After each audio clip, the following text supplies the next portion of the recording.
Hi! So a few months ago, there was a trend on TikTok where people in certain professions would discuss the things that they would never do again because of what they've learned in their profession. This trend mostly consisted of people like morticians discussing how they would never ride in an RV again or go parasailing or things like that.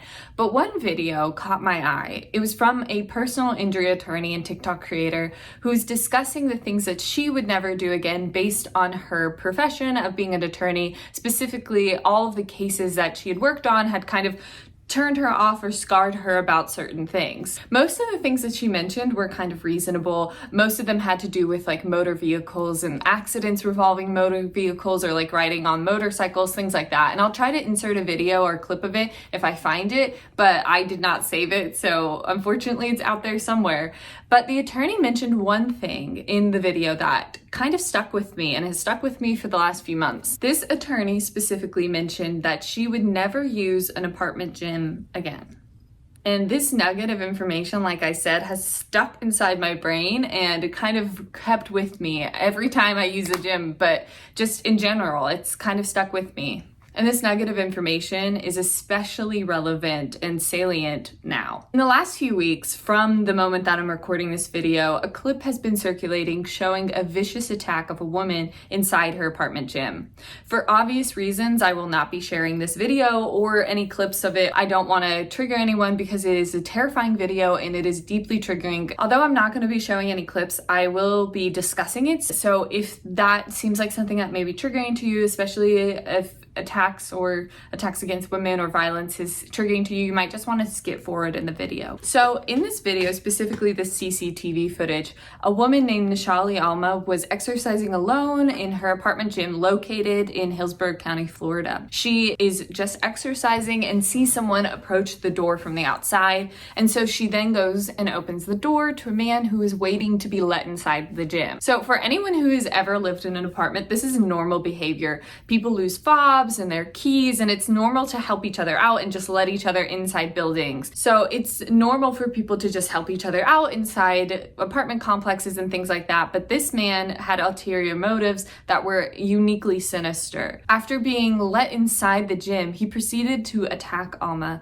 at one point pinning her to the ground. Thankfully, Alma didn't give up and continued fighting, eventually overpowering her attacker and calling 911. Unfortunately, this incident had a mostly positive outcome, with Alma being safe and the attacker awaiting sentencing, but it could have easily ended poorly. And this is why I wanted to discuss this topic. I think it's important to address the specific dangers that can await women in the gym and what we as individuals, as communities, and as a society can do to make a gym a safer place. So first and foremost, I think it's important to identify the problems and discuss what is actually going on. So according to a survey of 890 women, close to 71% of women have reported having an interaction at the gym that made them feel uncomfortable. Negative interactions included being stared at while they were working out, being flirted with, being given unsolicited advice about the machine they were using or the exercise they were doing, being followed around the gym, and more extreme examples including unwanted sexual advancements, sexual harassment, and physical contact. On average, 70% of the women who reported having these negative interactions at the gym actually reported changing their workout routines or schedules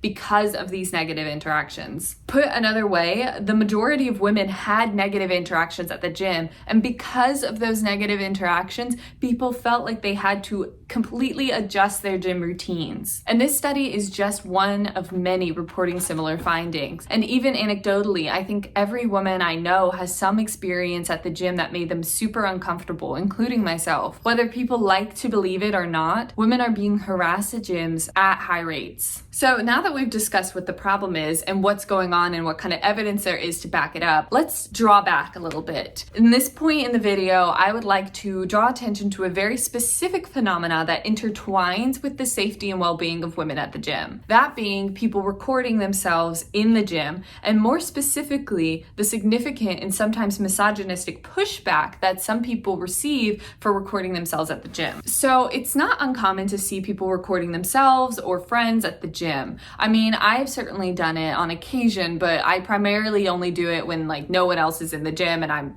completely by myself. But A lot of people record themselves at the gym, and specifically influencers record themselves while in busy, crowded gyms showing off workout routines or outfits or things like that. And off the bat, I just want to acknowledge that I think recording yourself in the gym is sometimes intrusive for other gym goers. And for the most part, I think that gyms should have a stricter policy on recording inside the premises. So I just wanted to make it clear that I do agree that recording in the gym can be a very invasive and sometimes a privacy concern, and I think that most people can agree on that. However, I will say I do think that some women use filming inside the gym as a protective measure. As we mentioned, most women have experienced some kind of negative interaction in the gym.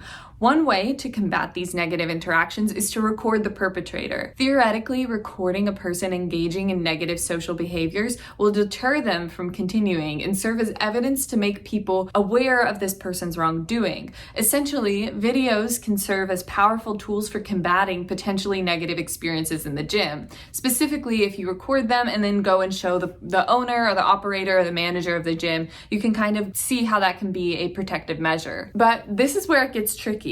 Like I said, although I think recordings can be a protective measure for some women, I think it's different when people set their equipment up to record themselves. Obviously, setting up recording equipment to record yourself doing a rep draws people's attention because usually you don't see a full tripod or setup in the gym. So naturally, people are curious and will look over. So sometimes people will appear on the camera looking at the person who's recording because it's a public place and people are curious.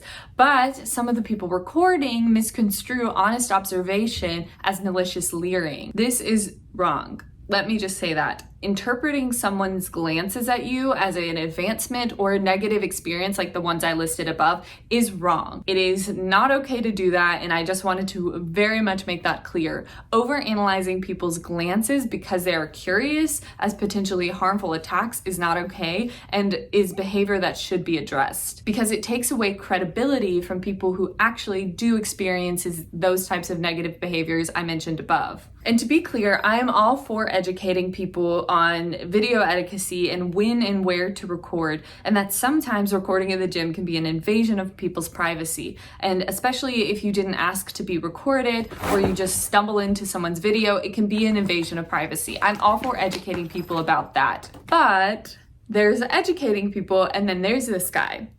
This guy started popping up all over the place, providing spirited and often very intense rebuttals to these people's videos. His name is Swole, and honestly, I think that his first few videos weren't that bad. He was explaining why recording in the gym was an invasion of privacy and how there is a difference between people harassing you and them genuinely trying to help you. And although I agree with those sentiments, and I definitely think that he came from a place of genuine concern, I think it opened the floodgates for people, specifically men, to invalidate the feelings of women everywhere.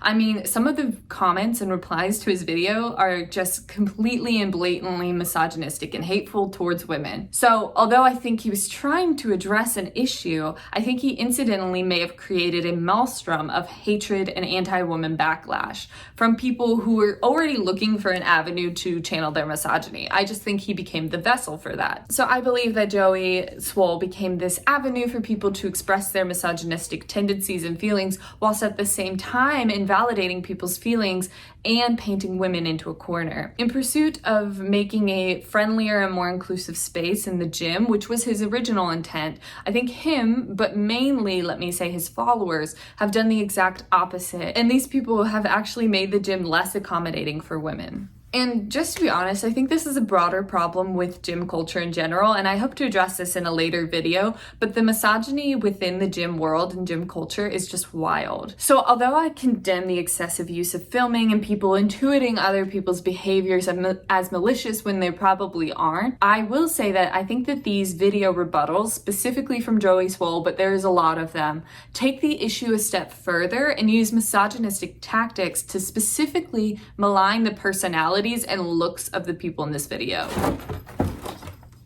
of the people within these videos. I think that they take it from just basically educating and helping people understand, which was the purpose, to maliciously attacking these people. And they're usually, let me just point out, women. He has done some videos on males who record themselves in the gym, but the backlash is not as severe when it's men versus women. And a lot of people in the comments choose this opportunity to attack them personally, attack their looks, and just kind of say malicious and really cruel things, which I don't think is right either. So I feel like there's a middle ground of educating people on recording etiquette and making sure that people are respectful of the boundaries within the gym, but also being cognizant of the fact that women do face real and impending dangers within the gym, and acknowledging those and making sure that the comment section is uplifting instead of just hateful towards women. So that's what I have to say about that. So now we know what the issue is and some of the backlash,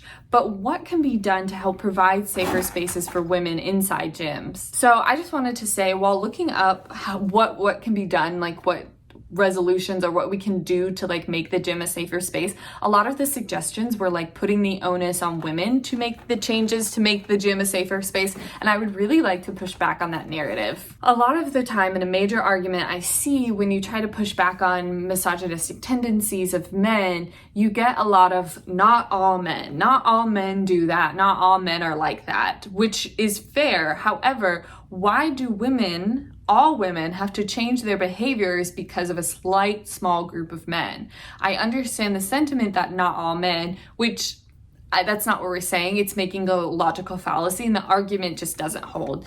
But women are expected to, at large, all women are expected to change their behaviors because of men, which I think is unfair. I believe that men should be able to step up and also help with women to make the gyms a safer space. And I'm not saying people don't do that and men specifically don't, but I'm saying that the advice should be helping men educate themselves. In my opinion, men should be on the front lines of this, calling out behavior that they see as negative or dangerous in their fellow man, and also cutting down on that locker room talk that can lead to real and imminent danger for women. I believe the first step in creating a safer space in the gym is enlisting the help of men to educate each other and make sure this type of harassment doesn't occur. In my opinion, and again, this is just my opinion, men should be the biggest driver to change the culture of the gym and help women feel safer in these spaces. And I genuinely think that a large majority of men are trying to make it a safer space and are doing all that they can to create these safe spaces and educate themselves.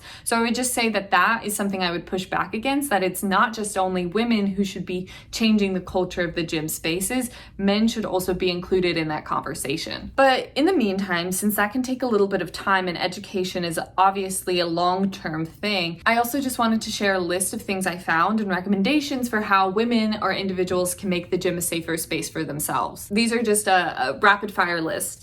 So make sure when you go to the gym that other people are in the gym. Specifically, it's important in apartment gyms. Make sure that you're not the only one in the gym. Obviously, you want someone else to be there in case someone comes in with ill intent. Bring some sort of pepper spray or self-defense device that can help you in case of emergencies.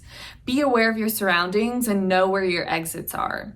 If you are feeling uncomfortable with a specific person, try and report that person to management or your apartment complex or anything like that, or inevitably try to change the time that you are going to the gym to avoid that certain person. If you're able to, try to bring other people with you into the gym so that you have strength in numbers. Try not to engage with people at the gym that much or purposely disengage with people when you're feeling uncomfortable. And if worse comes to worse, you can always try to change gyms. Obviously, that's like a very drastic last step. However, try to find a gym that makes you feel safe and comfortable. There are women's only gyms out there, so if that's something that appeals to you, I would definitely look into that. So let me be the first to say it. I know that list was a very surface level list of suggestions of what could be done. And personally, like I said, I don't think the change should come only from the people who are being victimized, but I thought I would leave us with these suggestions so we could make the gym a safer place and help women protect themselves. So that's what that list is for.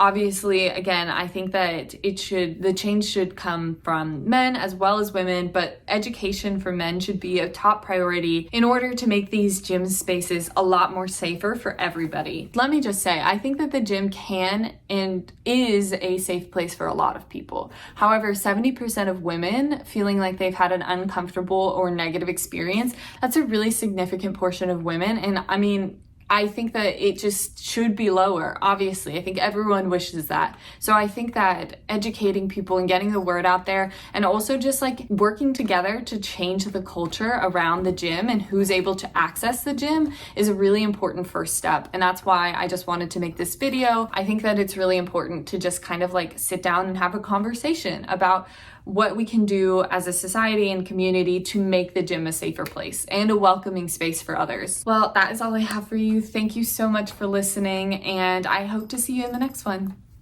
Bye.